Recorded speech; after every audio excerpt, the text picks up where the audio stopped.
During medieval famine years, hunger stripped eating down to its bare logic.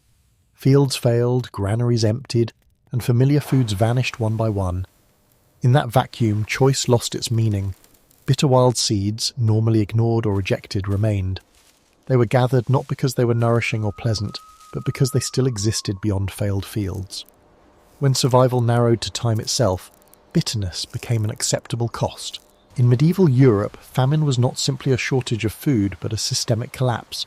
Grain agriculture formed the backbone of daily nutrition, and when harvests failed, the effects rippled outward with speed. A single season of heavy rain, frost or drought could reduce yields enough to destabilize entire regions. Once that happened, stored grain, already limited for most households, was consumed quickly, often within months rather than years. Markets did not function as safety nets. Trade routes depended on surplus, and in widespread famine, there was little surplus to move. Transportation costs rose, local prices spiked, and poorer households were priced out almost immediately. Even monasteries and noble estates, often assumed to be secure, faced pressure as dependence increased and reserves thinned. Food systems that worked under normal scarcity were not designed for prolonged failure. What followed was not sudden starvation, but a narrowing of options. Families reduced meals, diluted porridges, and sold assets before hunger became visible. Only after these strategies failed did people turn outward, toward forests, field margins, and uncultivated land. The shift to marginal foods reflected not ignorance, but the exhaustion of structured systems. Famine forced households to operate beyond agriculture, beyond markets, and beyond customary diets. This stage is critical to understanding later choices. Bitter wild seeds did not replace grain. They appeared only after grain had disappeared. Their use marked the moment when ordinary food systems could no longer respond, and survival had to be redefined around what remained accessible rather than what was considered proper food.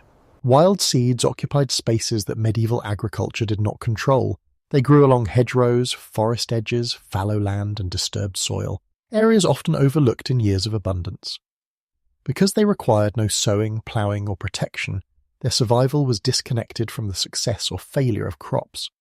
Poor weather that ruined wheat or barley fields often left these plants largely unaffected. This ecological separation mattered. Cultivated grains depended on timing, labour, and favourable conditions aligning precisely. Wild plants did not. Their resilience came from adaptability rather than productivity. Many produced small yields, but they did so consistently, even under stress. In famine years, consistency mattered more than volume. A small but reliable source of calories became valuable once larger systems collapsed. Access also shaped their importance. Gathering wild seeds required knowledge rather than land ownership. Families without fields could still collect them, and even those with land turned outward when fields failed. This made wild seeds a shared resource during crisis, though not an equal one. Those who knew where and when to gather had a clear advantage. Crucially, these seeds were not newly discovered during famine. Their existence was already known, but their role changed. What had once been marginal became temporarily central. Their persistence outside agriculture explains why they remained available when cultivated foods vanished, positioning them as a last resort option rooted in landscape rather than farming success. Bitter wild seeds were never mistaken for good food. Their value lay not in pleasure or fullness, but in their ability to interrupt starvation. Many of these seeds contained modest amounts of carbohydrates or fats, enough to provide short-term energy when nothing else remained. They could be ground into coarse meal, boiled into thin gruels, or mixed sparingly with other ingredients when available. The goal was not nourishment in a modern sense, but delay. In famine conditions, even limited calories mattered.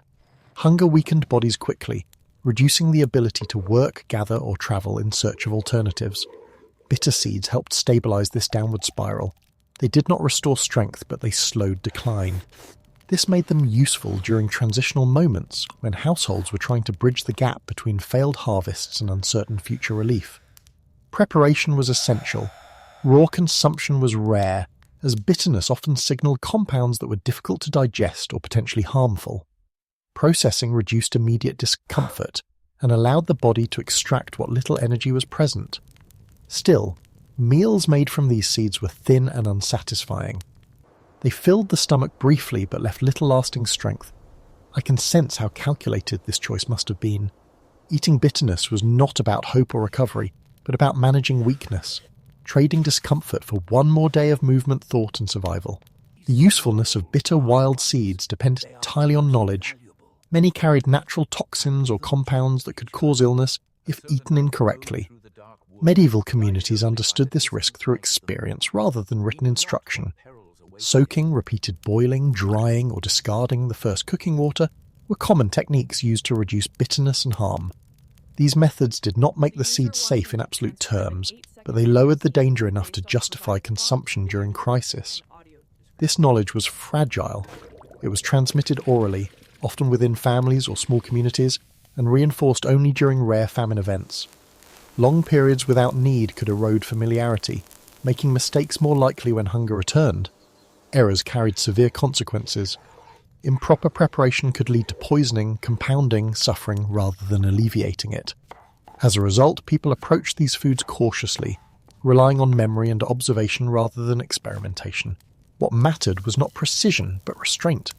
Seeds were processed thoroughly and eaten in small quantities, allowing the body to tolerate them. This careful pacing reflected an understanding of limits. People did not assume that the emergency foods were harmless. They treated them as dangerous tools to be used sparingly. In this way, bitter seeds reveal an important aspect of medieval survival.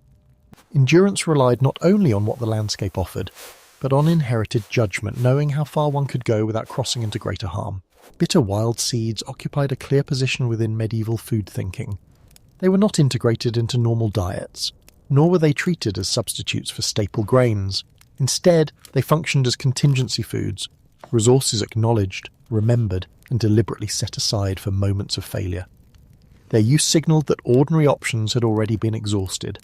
Households did not rely on these seeds continuously, even during prolonged hardship. Consumption was limited, both because of taste and because of risk.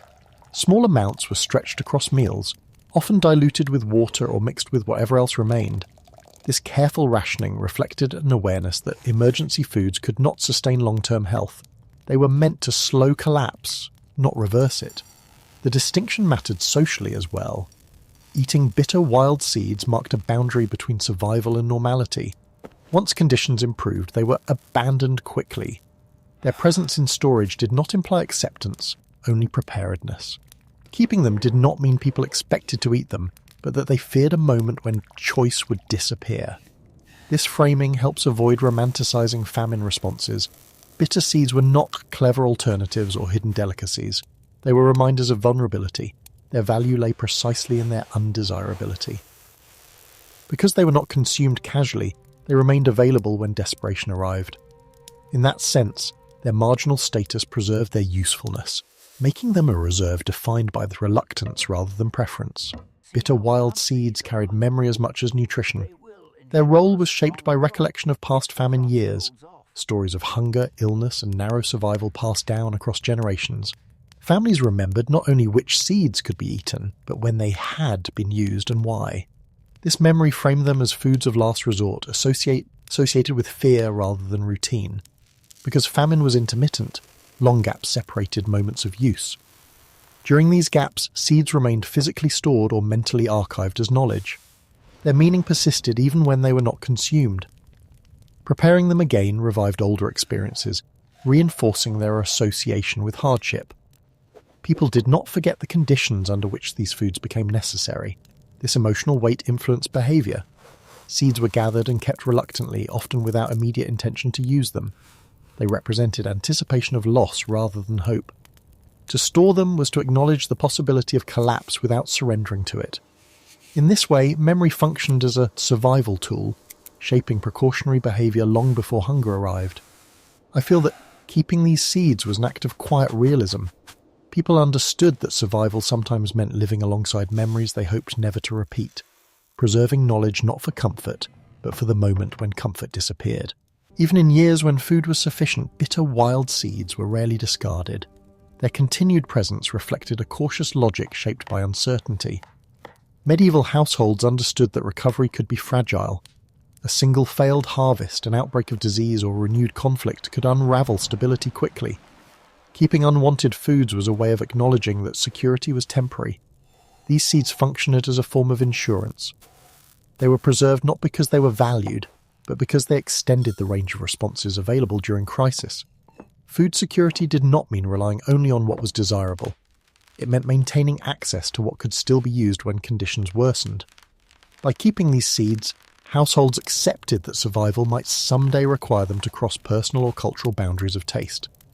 This choice was deliberate rather than passive. Storage space was limited, and keeping something meant displacing something else. That bitter seeds retained a place suggests they were recognized as uniquely difficult to replace once lost. Their availability depended on seasonal gathering and environmental familiarity, not on trade or production. Discarding them removed an option that could not easily be restored under pressure. I feel that this decision reflects a restrained form of wisdom. People did not expect these seeds to save them, but they understood that survival sometimes meant preserving what one hoped never to need. Preparedness included the willingness to endure discomfort rather than face absence. The use of bitter wild seeds also exposed the limits of medieval survival strategies. While they delayed starvation, they could not sustain health over time. Nutritional deficiencies accumulated quickly, weakening immune systems and reducing recovery even after food improved. These seeds offered calories without balance, keeping bodies alive but fragile. Long-term reliance often led to decline rather than stabilization. People survived, but at a cost. Illness spread more easily, labor capacity dropped, and vulnerability increased. In this sense, bitter seeds did not represent resilience as strength, but resilience as endurance under strain. They allowed life to continue but not to recover fully. This distinction matters. Survival is often imagined as overcoming adversity, yet famine responses show a different reality. Many strategies aim not at restoration, but at postponement. The goal was to remain alive long enough for conditions to change, not to rebuild strength in the moment. Bitter seeds fit precisely into this logic. Their presence reminds us that medieval communities were acutely aware of bodily limits. They did not mistake emergency foods for solutions. Instead, they recognized that survival sometimes meant managing decline carefully, stretching time while accepting loss. These foods revealed not triumph over scarcity, but the narrow space between life and collapse. Bitter wild seeds were never expected to restore normal diets. Their role was temporary by design. They entered the household only when collapse was already underway, filling the gap between what had failed and what had not yet arrived. In this sense, they belonged to moments of transition rather than stability. Their use marked a pause, not a turning point. These foods prevented immediate starvation but did not reverse decline. They allowed households to delay irreversible outcomes, selling land, abandoning homes, or losing family members to hunger. This delay mattered. Time created the possibility of relief, a new harvest, aid from neighbours, or the reopening of trade. Bitter seeds bought that time at the cost of comfort and strength. Understanding this function helps avoid misinterpretation. Medieval people did not view these foods as clever adaptations capable of solving famine. They were tools for managing failure, not overcoming it. Their effectiveness lay in modesty. Because expectations were low, disappointment was limited. They did what they were meant to do, extend survival without promising recovery. This framing reflects a realistic approach to crisis. Rather than searching for hidden abundance, people focused on slowing loss. Bitter wild seeds fit within a broader pattern of famine response centered on postponement, stretching resources, lowering consumption, and enduring hardship while waiting for conditions to change. Survival in this context was measured in days and weeks, not in renewed well-being. Bitter wild seeds mattered because they remained when other foods disappeared. Their value was not nutritional richness or cultural acceptance, but availability at the margins of collapse. They reveal how medieval survival depended less on abundance than on knowledge of what could still be used when systems failed. These foods remind us that resilience often operates quietly. It is built through remembered practices, unwanted reserves, and difficult choices rather than innovation or strength. Medieval communities did not celebrate these seeds. They tolerated them. Endurance meant accepting loss of taste, of health, of normal life in exchange for time. Personal note, I am struck by how survival sometimes meant choosing what offered no future, only delay. One more day of life, even stripped of comfort, was still worth preserving. That calculation feels stark but deeply human. This history challenges modern assumptions about food security. Systems are not tested by abundance, but by failure. Medieval famine responses show that survival often lies at the edges, in overlooked knowledge, marginal resources, and the willingness to endure discomfort without illusion. Bitter wild seeds were never a solution. They were a reminder that in crisis, survival is often about managing collapse rather than escaping it.